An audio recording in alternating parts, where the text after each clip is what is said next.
푸틴이 최후 통첩을 할 거다 이렇게 생각하고 있습니다. 전반적으로 돈바스 전투를 하반기에는 끝낼 걸로 지금 발표를 하고 있어요. 러시아에서 계속하는 이야기, EU가 군사 조직화돼 가고 있다 이런 이야기를 했거든요. 즉 EU 가입도 불허하겠다고. 지금 젤렌스키는 자기는 다시 정치인이 될 수 없는 상황이기 때문에 최대한 버티겠죠.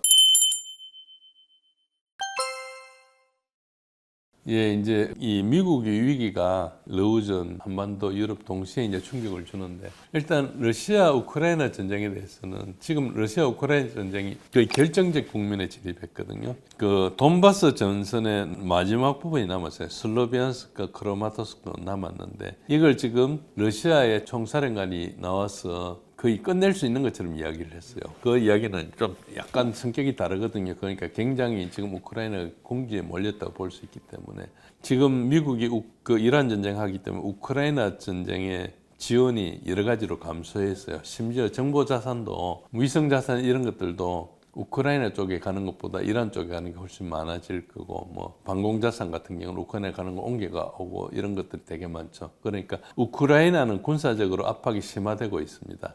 그리고 이제 부활절 휴전 이후에 이제 전선이 재가동했는데 서방 지원 감소가 판세 결정적인 변수가 되고 있다. 현재 우크라이나가 이미 힘든 상태에서 지금 더 힘들어지고 있는 것이고, 러시아의 전략적 이익은 미국이 역량이 분산되기 때문에, 그리고 유럽이 지금 에너지 위기가 있기 때문에 과거에 러시아로 가는 에너지 차단을 해가지고 이제 이렇게 했는데, 그게 이제 중동에서 에너지가 없기 때문에 유럽에서 러시아랑 다시 관계를 회복하려고 그러고 있어요. 그래서 지금 약간 우크라이나 손절하는 분위기가 가고 있거든요.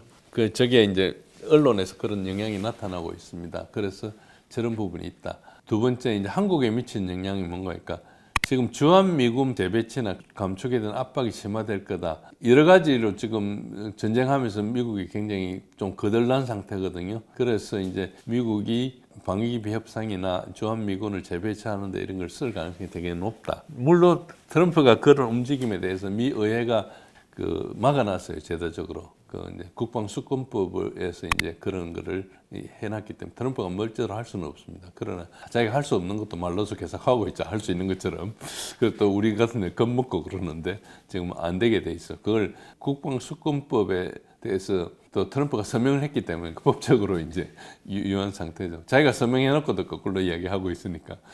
그렇죠. 그리고 이제 해구산 신뢰도가 하락이 되면은 독자적으로 핵 능력 논의가 이제 불가피할 수밖에 없다. 그래서 지금 만약에 이제 이란에 핵 공격을 하게 되거나 핵 전쟁이 벌어지는 상황이 일어나면은 전 세계에 이제 핵 확산이 도미노처럼 일어날 거라 보고 있는 이유 중에 하나도 저런 겁니다. NPT 이런 거 가입해가 잘 지키고 하는 것이 그냥 그렇게 하는 수단이지, 실제로 그걸 지키는 사람 보여줄 어떤 게 없었다는 것밖에 안 되기 때문에 그 체제 자체가 다위선이라는 게 그러려면은 국제 시스템이 다 붕괴되는 것이거든요. 그것은 이제 역사적으로 붕괴되는 겁니다. 2차 대전 이후에 있었던 80년간의 질서가 다 무너지는 거예요. 그렇게 되기 때문에 우리가 19세기나 18세기로 돌아가는 거죠. 그러니까 완전히 다른 겁니다. 그 다음에 이제 중국 수출이 타격받고 에너지 충격도 동시에 도래하면 우리나라가 중국에 수출해야 되고 에너지 수입에 돈을 너무 많이 쓰게 되면은 우리 경제 위기가 복합적으로 되게 돼 있죠. 이게 복합적으로 된다는 것은 위기가 장기화된다고 볼 수 있는 거죠. 그리고 유럽에 미치는 영향도 있습니다. 그러니까 나토의 미군 자산을 중동을 이전했지 않습니까? 그리고 유럽이 이제 텅텅 비어버렸어요. 방위 공백이 심화되고 있고, 유럽에 있는 뭐 독일이나 프랑스나 영국이나 대단한 나라 같지만 우리나라보다 개별 군대는 못하거든요. 저런 것들이 이제 러시아의 그 막강한 군사력 앞에 이제 위험에 노출돼 있죠. 그럼 러시아와 관계가 좋으면은 아무 문제가 없는데, 관계는 나쁠 대로 나쁘게 만들어 놓은 상태에서 미국이 빠지겠다잖아요. 그러니까 유럽이 상당히 어려운 상태에 있죠. 물론 뭐 외교적으로 태세를 전환하면 가능하지만 그걸 하려고 하지 않고 있는 거기 때문에, 뭔가 하면은 정치 지도자들이 자기의 정치적 자산을 다 깔아먹는 것이거든요. 즉 자기는 다시 정치인이 될 수 없는 상황이기 때문에 최대한 버티겠죠. 유가가 급등하게 되면은 유럽 제조업이 추가적으로 경쟁력을 타격을 입고 에너지 취약성이 이제 다시 확인이 되는 것이죠. 그리고 결론적으로 미국의 위기는 러우전이나 한국이나 뭐 일본도 마찬가지고 유럽에 미치는 게 특정 국가가 아닌 글로벌 질서 재편의 신호탄이 든다. 이렇게 볼 수 있습니다. 이 기사가 지금 이게 이제 우크라이나가 병력을 못 구해가지고 이제 병력을 길거리에서 강제로 이제 끌고 갔거든요. 이게 사실 3년 전부터 있었어요. 그런데 서방에서는 이걸 전혀 기사화하지 않았는데 최근에 어제 이게 현지 시간으로 21일이니까 우리 시간으로 22일이니까 어제입니다. 어제 블룸버그에서 이런 기사를 냈어요. 그러니까 전쟁 피로가 깊어지니까 우크라이나에서 이제 징병 사무관들에 대한 공격이 굉장히 높아지고 있다 이런 이야기를 하고 있는데 이 사실 공격이 있은 건 작년만 해도 341건의 공격이 있었어요. 금년에 지난 3개월 동안 100건의 공격이 있었으니까 조금 강화가 되고 있지만 1년 가봐야 400건이지 않습니까? 그러면 거의 비슷한 공격이 있는 거예요. 그러니까 오래전부터 공격이 있었는데 이걸 최근의 일처럼 이제 기사를 한 거죠. 그러니까 이것은 이제 이 서방 주류들이 이 우크라이나 전쟁을 기획하고 지원했던 이 내러티브를 만드는 사람들이 태세 전환을 하고 있는 것이거든요. 즉 러우전을 종결하려고 할지 모른다. 지금 너무 유럽이 어려워서 유럽이 이제 우크라이나를 손절할지 모른다는 신호라고 보는 거죠. 자, EU 집행 부위원장인 카야 칼라스입니다. 이 사람은 EU의 외교 수장이라고 할 수 있죠. 이제 각 나라에 대해서 다니면서 이제 우크라이나 지원에 대해서 여러 가지 요청도 하고 하는 그런 실무 책임자라 볼 수 있죠. 카야 칼라스가 뭐라 이야기했는가 하니까 많은 국가들이 기여금 확대에 반대하고 있고 미국의 지원 감소로 인해서 많은 이들이 우크라이나에 있는 많은 사람들이 EU의 도움을 요청 중에 있다. EU는 아직까지 최대한 지지하는 나라이지만은 우크라이나에 대해서 내부적으로 또 한계와 우려에 직면해 있다. 이 이야기를 했어요. 저 앞에 블룸버그하고 딱 맞잖아요. 그러니까 같은 사람끼리 저기 이야기하고 있어요. 저게 뭐겠습니까? 손절하겠다는 신호를 보내고 있는 거죠. 지금 우크라이나 전쟁은 전 전선에서 우크라이나가 밀리고 있지만은 저 지역이 돈바스 지역의 최후의 전장이에요. 저희가 지금 왼쪽에 있는 지도가 제가 빨간 타운으로 그린 저 부분입니다. 저 부분 슬로비안스크, 크로마토스크, 그 밑에 있는 게 콘스탄티노프카입니다. 저기를 공격하고 있는데 아직까지 저기가 최후의 결전지입니다. 여기 보면 이제 그거 확대해 놓은 겁니다. 그래서 이제 전체적으로 쭉 가고 있는데 밑에 콘스탄티노프카는 상당히 거의 점령하고 있어요. 대부분 있고 그 외곽에 이제 하고 있는데 그 이제 리만 그리고 밑에 이제 계속 공격하고 있는데 전반적으로 돈바스 이 전투를 금년 한 하반기에는 끝낼 걸로 지금 발표를 하고 있어요.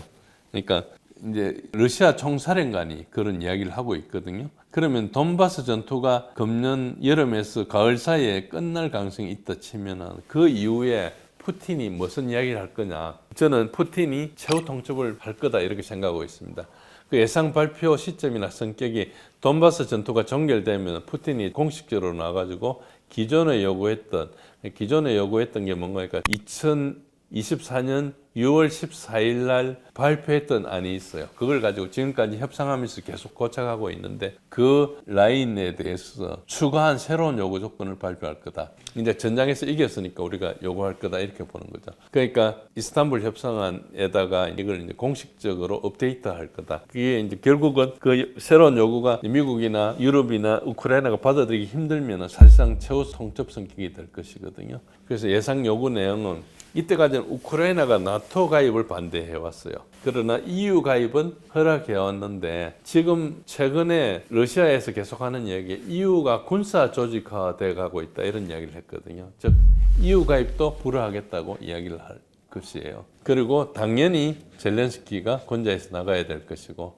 지금 젤렌스키는 이번 벌써 5월 달이 되면 임기를 넘긴 채로 2년을 그냥 대통령 하고 있는 것이거든요. 그리고 이제 발트 삼국에 대해서 추가적인 요구가 있을 가능성이 있어요. 발트 삼국이 계속 도발을 하고 있으니까 그런 부분이 있고 지금 현재 러시아의 외교적 강경화 기조를 감안하면은 발트 삼국에 대한 요구도 포함될 가능성이 굉장히 높다 보고 있고 유럽 전반에 대해서 러시아의 정책이 전환할 거다. 이때까지는 유럽이 계속 러시아를 자극했는데 러시아가 그냥 레드라인이라 하는 거 침범해도 계속 물러났어요. 그런데 이제 저 돈바스가 정리되고 나면 달라질 거다. 그래서 푸틴이 발표하는 것은 우크라이나 정책을 넘어서 유럽 전체에 대해서 정책 천명으로 확장될 전망이다. 그래서 유럽이 그 지속적으로 적대 기조를 그 한다 이걸 이유로 현 단계에서 유럽과 대화는 불가능하고 추구하지 않겠다 선언하면 완전히 적대화가 되는 겁니다. 그래서 유럽이 재무장화가 가속화되고 러시아가 강경 대응을 하는 거죠. 그 전쟁이 일어날 수 있다고 보는 것이죠. 그런 식으로 갈 가능성이 있습니다. 그러니까 전쟁을 하지 않으면 강력하게 뭘 요구하겠죠. 그런데 저때가 되면 미국은 이미 유럽에서 사실상 대부분 떠난 상태거든요. 그러니까 이것은 트럼프의 계획 안에 있을지도 모릅니다. 트럼프가 서방구를 지키고 있으니까 이쪽에 유럽은 러시아가 알아서 해라 이렇게 던져줬을 수도 있어요. 중소가 그때 국경 분쟁도 가지고 소원한 사이에 모택동을 떼가지고 미국 편으로 하면서 소련하고 분리했지 않습니까? 지금 똑같이 그거를 다시 트럼프가 푸틴하고 이렇게 하면서 중국을 분리하려는 이런 움직임을 보이고 있어요. 그게 성공할지 안 할지는 모르지만은 여러 가지 정책 문서가 러시아한테는 좀 자유롭게 놔주고 이제 중국한테는 속보를 간다. 뭐 그렇게 이야기하는 게 약간 주관적일 수 있는데 그런 흐름을 보이고 있습니다. 그래서 저것은 구체적으로 이야기할 수는 없지만 대략 그런 형태를 보이겠다 이렇게 볼 수 있습니다. 러시아가 이제 북한을 통해서 우리를 계속 통제하려 하고 있거든요. 우리가 이제 나토하고 친해지려 하고 우리가 그쪽에 이제 공급을 하려고 하는데 실제로 그 무기 체계나 군사력 입장에서 보면은 유럽은 미국에 의존해 있다가 자체적으로 해야 되는데 유럽의 방위 산업은 경쟁력이 없어요. 굉장히 고가고 조그맣잖아요. 그러니까 이제 유럽은 방위 산업을 협력을 늘려야 되는데 그 두 가지로 합니다. 크게는 이제 장기적으로 이제 군수 방위 산업을 재편하는 거죠. 그러니까 옛날에 냉전 시대나 2차 대전이나 1차 대전 이전 시대로 이제 돌아가는 국가에서 이제 방위 산업이 활성화되는 건데 그렇게 하려면은 우선 군대부터 키워야 되지 않습니까? 그런 상황이 오는데 그거는 이제 10년 이상 걸리는 장기적인 작업이거든요. 징병제를 도입해야 되고 군대를 과거에 이제 CFE라 해가지고 그 유럽 재래식 전력을 제한하기로 했던 걸 다 깨고 이렇게 해야 됩니다. 그러니까 완전히 이제 30년 전에 있었던 시기를 다시 되돌리는 걸 해야 되죠. 그러니까 그런데 미국이 빠지고 나면 방산 시장에 보면은 다 서방에서 공급해야 되는 유럽의 입장에서 미국 빼고 나면 서방에 누가 있는가? 한국, 일본, 호주, 뉴질랜드밖에 없어요. 그런데 일본, 호주, 뉴질랜드는 군사 강국이 아니잖아요. 일본은 군사력이 잠재력이 있지만은 이때까지 계속 그 무기를 팔거나 이걸 자제해왔고 자기네들도 최근에는 이제 무장을 하고 있지만은 그런 상황이고 그러니까 무기를 공급할 수 있는 데는 서방에는 유럽 빼고는 한국밖에 없어요. 그러니까 독일이나 프랑스나 영국 빼놓고 나머지는 한국에 가서 공급해 주는 거죠. 폴란드나 그 이하되는 나라들은 한국의 가성비가 제일 높거든요. 독일도 알아요. 우리 게 더 좋은지. 우리나라 거 세 개 사는 게 독일 거 하나 사는 것보다 훨씬 가성비 좋은지 알지만 자기네들 자기 방위 산업을 살려야 되기 때문에 안 하는 걸 뿐이죠. 물론 뭐 전투기 기술이나 이런 게 이제 아직까지 유럽이 우월한 게 많지만은 우리가 이제 급속히 따라잡고 있고 우리가 제조업 기반이 좋기 때문에 이런 국방 기술이랑 오래 투자해야 되지만 기본적으로 제조업 기반 위에 있는 것이거든요. 그런 측면에서 우리가 경쟁력이 굉장히 높아요. 미국보다도 사실 훨씬 경쟁력이 높아요. 물론 미국 같은 규모로 투자는 못하지만 상당히 이제 뭐 기술이나 이런 건 부족한 건 많지만 전반적인 게 좋죠. 그러니까 러시아 입장에서 유럽이 재무장을 할 때 그 굉장히 빠른 부분을 한국이 채워주지 않겠습니까? 영국, 프랑스, 독일은 못 채워주더라도 그 밑에 나라들은 채워주겠죠. 그러니까 이제 러시아는 한국이 그런 역할을 하는 것을 장기적으로 억제해야 되는 그런 입장이 있어요. 그러니까 북한을 통해서 우리를 계속 자극을 하니까 이제 그걸 목을 잡는 거죠. 그래서 이게 그 3D, 4D 체스 게임이라 하기도 하고 뭐 우리가 고도의 바둑이나 장기 같은 이런 게임으로 봐야 되는데 우리가 러시아랑 친해지는 게 좋은지 지금 같은 하는 게 좋은지가 굉장히 어려운 계산이다. 그래서 그냥 쉽게 뭐 무기 몇 개 판다고 이렇게 할 문제가 아니고 한러 관계가 장기적으로 우리 안보 구도에나 그리고 이제 거기 미치는 영향이 어떤 거냐. 그리고 우리가 또 유럽의 방산에 참여할 기회가 많이 확대된 이걸 어느 정도 선까지 지켜야 되느냐. 이런 것들이 이제 굉장히 복잡하고 깊은 문제라는 거죠. 그래서 그냥 우리가 뭐 무기 체계 산업, 방위 산업을 굉장히 육성해 가지고 우리는 빨리 팔기를 원하지만은 우리는 아직까지 크게 보면은 이제 이제 장사 좀 하는 단계거든요. 그리고 이제 이런 그에서 노하우가 적어요. 미국이 왜 그 우리나라나 동맹들한테 자기 무기를 계속 강요하는지 압니까? 그 무기를 강요하는 것은 돈 몇 푼 벌자고 하는 게 아니에요. 물론 방위산업체들이, 자국 방위산업체들이 돈을 벌고 그걸 정치인들이 리베이트를 받겠지만은 그거 이전에 무기를 어느 나라에 종속을 하게 되면 주권을 종속할 수 있거든요. 무기가 없을 때 갑자기 대체할 수 없잖아요. 그러니까 이것은 그냥 무기 뭐 몇십억 불 파는 이런 문제가 아니에요. 무기를 어떤 나라들은 무기를 팔아라 해도 안 팔아요. 그렇지만 또 어떤 나라는 무기를 반드시 사라고 그래요. 그러니까 자기 동맹국들을 자기 무기로 이렇게 도배를 해놓으면은 급할 때 그 무기 없으면 아무것도 못 되잖아요. 이란이 대표적이잖아요. 47년 전에는 미국이 엄청나게 무기를 줬어요. 그래가지고 이란이 가지고 있는 F-14 탑건에 나오는 그 톰 크루즈가 몰았던 게 이제 F-14 탐캣인데 그 오래된 비행기를 아직도 이란이 가지고 있어요. 1979년도에 혁명이 일어나고부터 그다음 미국이 지원을 안 해줬거든요. 그러니까 이제 그 이란의 전투기 공백은 계속 있는 거죠. 47년 동안 전투기 공백이 있으니까 다른 식으로 미사일과 드론을 갈 수밖에 없는 거죠. 그러니까 전투기를 만든다는 건 굉장히 고난도거든요. 그냥 기술적으로 어려운 게 아니고 시장이 있어야 돼요. 자기 뭐 100대 정도 만들어봐야 수지 타산에 안 맞거든요. 그러니까 그런 것을 이제 어디 다른 데 의지해야 되는 그런 쪽으로 가죠. 그러니까 무기를 판다는 것은 그런 고도의 부분이 있습니다. 그래서 이런 상황에서 우리가 이 계산을 할 때 우리가 그냥 방위 산업을 육성하는 게 좋으냐? 뭐 육성하는 거 좋죠. 그리고 그거 특히 다른 나라에 파는 거 좋지만은 그러니까 한러 관계나 그 한중 관계나 이런 관계를 보고 지금 미국이 휘두르는 어떤 레버리지에 우리가 지금 당하는 만큼 우리가 다른 것도 할 수 있냐 이런 굉장히 복합적이고 고도의 계산을 해야 됩니다. 그런 계산을 충분히 마친 다음에 이제 평가할 수 있는 거죠. 누가 공개적으로 이야기하지 않더라도 그런 계산이 필요하다 이런 걸 알 수 있습니다. 오늘 나와서 이란 전쟁과 뭐 러우 전쟁 복잡한 말씀을 많이 드렸습니다. 이 안보 문제나 지정학 문제는 생각보다 되게 깊은 문제예요. 그래서 불확실성도 많고 하고 예측하기 힘들고 하기 때문에 쉽게 말씀드릴 수 없지만은 시청자분들께 쉽게 설명하려고 노력을 했습니다. 조금 더 깊이 있게 알기를 원하고 같이 공부하기를 원하면은 진제일의 군사를 이해하기는 블로그에 오셔가지고 같이 의견도 나누고 거기 소통하면서 서로 배워가는 계기가 됐으면 좋겠습니다. 오늘 들어주셔서 감사합니다. 이거는 미국 군사계획자들이 가장 두려워하는 시나리오입니다. 호르무즈 해협 봉쇄를 하면서 대중국 억제를 해야 되는 그런 입장에 보면 결국은 그 이중 전선을 열 수밖에 없다. 더 현실적인 위기는 탄핵이 아닌 지지율이 붕괴고 트럼프가 데리고 있던 강요들이 많이 나가고 있어요. 대테러 국장도 사퇴를 하고 봉숭아 학단처럼 운영하고 있는 거예요. 개선이 안 되면 그 이후에는 탄핵이 될 수 있는 겁니다.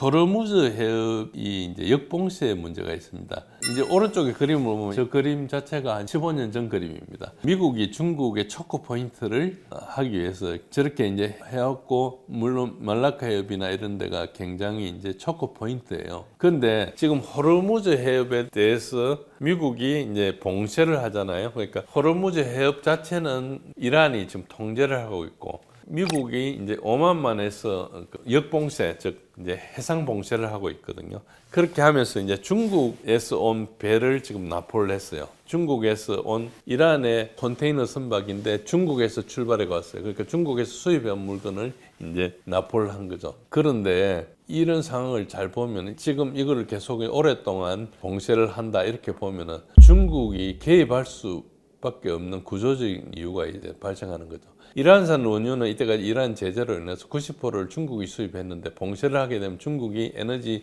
안보에 어쨌든 직격이죠. 그 외에 걸프국에서 수입해 가는 것도 막을 거니까 이제 크게 이제 직격이 되는 거죠. 미국이 중국 선박에 대해서 실질적인 조치를 할 경우에는 전쟁 행위를 선언 가능합니다. 현재는 그 비공식 경고 수준을 하고 있지만 일단 중국에서 이렇게 했어요. 그래서 이 경우에 미중 직접 충돌이 되게 되고, 이거는 미국 군사계획자들이 가장 두려워하는 시나리오입니다. 지금 미국이 군사력이 굉장히 작거든요. 미국이 해군이 세계 최고인데 미국의 해군 함정이 300척이 안 됩니다. 미국이 최고 피크 때는 거의 700척에 가까이 갈 때가 있었어요. 뭐 700척이 간 적은 없는데 한 3, 40년 전부터 계속 추구를 하고 있었어요. 그거는 이제 냉전이 끝나고 나서 이제 계속 감축할 수밖에 없는 환경을 맞아가 바뀌었지만은 어쨌든 그런데 함정 대수로는 중국이 1등이에요. 뭐 물론 항공모함도 아직까지 몇 척 안 되고 하니까 그 원양 해군 측면에서 미국이 압도적이지만은 중국이 지금 성장 속도가 엄청 빠르거든요. 그리고 아까 말씀드린 대로 미사일 같은 걸 굉장히 낭비했기 때문에 현재 중국한테 이렇게 할 수 없는 그런 입장에 있죠. 그래서 이제 미국이 지금 현재 호르무즈 해협 봉쇄를 하면서 대중국 억제를 해야 되는 그런 입장에 보면 취약성이 있는 겁니다. 세 가지 취약성인데 첫 번째가 전략적 중심이 부족한 겁니다. 즉 인도 태평양에 있는 미국의 전쟁 기지는 저 그림에 있는 오른쪽에 있는 미국 깃발이 있는 데입니다. 한국, 일본, 괌, 필리핀 뭐 이런 데가 있습니다. 저기가 이제 전쟁 기지가 있는데 저 전쟁 기지에서 이란에 군사력을 투사할 수 없잖아요. 너무 멀어서. 그러니까 결국은 또 다른 전선을 열어야 되는 거예요. 그러니까 그 말은 뭔가 그러니까 군사력의 상당 부분을 다른 데서 가져와 가지고 이란에 이제 해야 되는데 결국은 그 이중 전선을 열 수밖에 없다. 그래서 이중 전선을 연다는 것 자체가 엄청나게 이제 힘든 거죠. 지금도 힘든데 전선을 2번 해야 되는 것이고. 두 번째는 무기 재고 소진, 특히 토마호크하고 패트리어트를 고갈 상태에서 추가 전선은 감당 불가하다. 세 번째, 공급망을 상당 부분 중국에 의존하고 있어요. 미국의 무기의 상당 부분의 전자부품, 특히 반도체 칩들을 중국산으로 쓰고 있어요. 물론 미사일 만들 데 필요한 히토류에 대해서 중국이 제재를 했기 때문에 미사일 만드는 게 되게 어려울 겁니다. 지금 있는 재고를 가지고 해야 되는 것이죠. 그래서 중국과 전면전을 하면 2주도 버티기 힘든다는 게 미군 내에 그런 평가가 존재하고 있어요. 그러니까 이런 단계에서 중국에 대해서 5만 만의 세상 봉쇄를 해가지고 중국 배를 막을 수 있느냐? 막을 수 없다는 거예요. 결국 막을 수 있는 건 뭐겠습니까? 그러니까 한국하고 일본 배만 막는 거예요. 그리고 유럽 가는 배만. 그러니까 좀 이상한 거죠.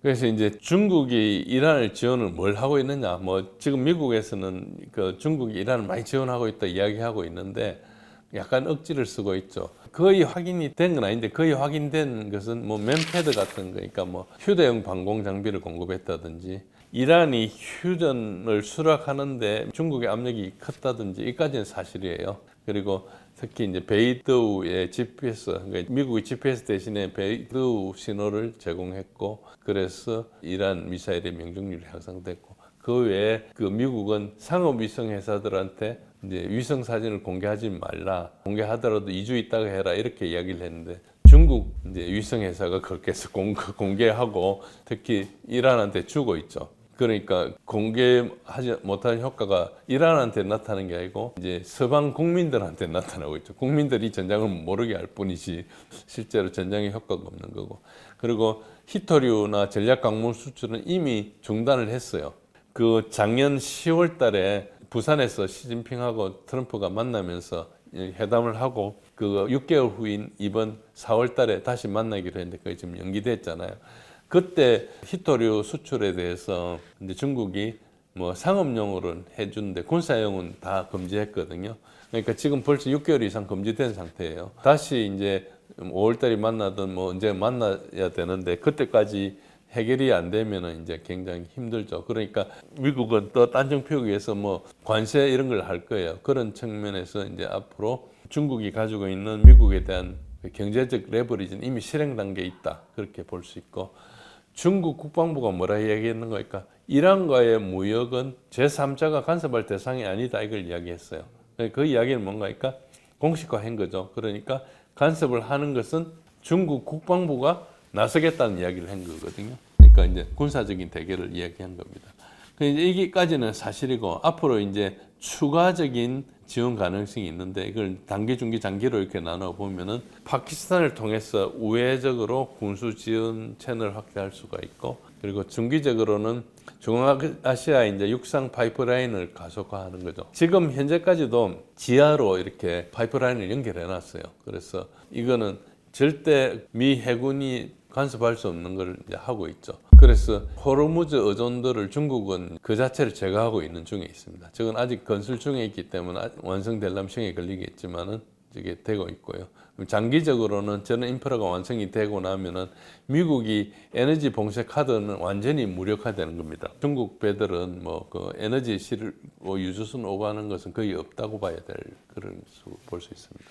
그래서 이제 중국의 전략적인 계산은 이란 전쟁을 지속하는 게 미국의 중동에서 엄청나게 소진을 해가지고 결국은 미국이 대만에 무기를 공급하고 대만을 가지고 중국을 압박하려는 그 압박 공간을 굉장히 확대하는 거죠. 그리고 그 러시아, 우크라이나 이런 걸 통해서 엄청나게 중국이 이제 자유도 좀 확보하고 이런 것을 이제 계속하려 하는 것이고, 달러 패권을 약화하고 위안화 국자를 좀 가속화하는 거죠. 위안화가 기축통화가 되는 것을 중국이 바라는 당면의 목표는 아니에요. 그렇게 되면 다른 부담도 있거든요. 적자를 내야 되고 하기 때문에 이제 그렇지는 않지만 달러에 너무 의존하지 않는 것은 동시에 이제 원하고 있죠.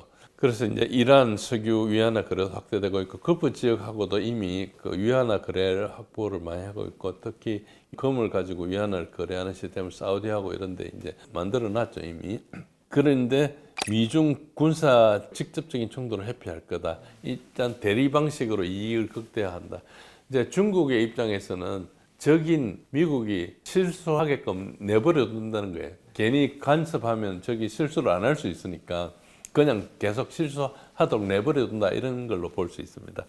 이제 이걸 보려면 미국이 합리적인 선택을 할 것이냐, 정치적인 논리를 가지고 갈 것이냐, 갈림길에 있는데, 일단 이 서양의 전략가 중에 가장 중요한 사람이 이제 클라우제비체인데, 클라우제비체는 뭐라고 얘기했는 거니까 전쟁은 다른 수단에 의한 정치의 연속이라 그랬어요. 즉 전쟁을 하는 이유는 정치적인 목표를 달성하기 위한 것이거든요. 그러니까 클라우제비체가 미국한테 물어보는 거죠. 트럼프한테 이 전쟁의 목표는 무엇인가 물어보는 거죠.